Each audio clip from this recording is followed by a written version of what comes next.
سوچیں، ایک ایسی دنیا جہاں ظلم عام ہو، سچائی مٹ چکی ہو اور انسان انسان کا دشمن بن چکا ہو۔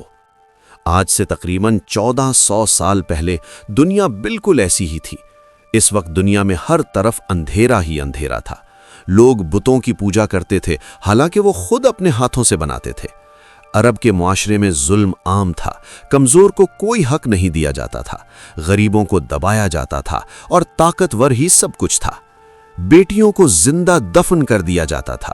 لوگ شراب، جوا اور برائیوں میں ڈوبے ہوئے تھے۔ اخلاق نام کی کوئی چیز باقی نہیں رہی تھی۔ صرف عرب ہی نہیں بلکہ پوری دنیا میں یہی حال تھا۔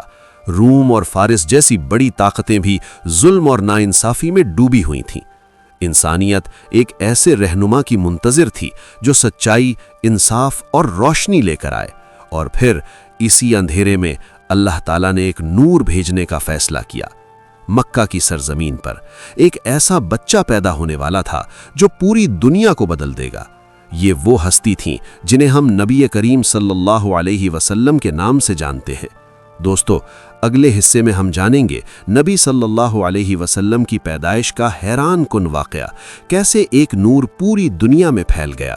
اب اگر آپ سیرت النبی صلی اللہ علیہ وسلم کو مکمل سننا چاہتے ہیں تو چینل کو سبسکرائب کریں تاکہ مزید پارٹ آپ دیکھ سکیں۔ جزاک اللہ خیرہ۔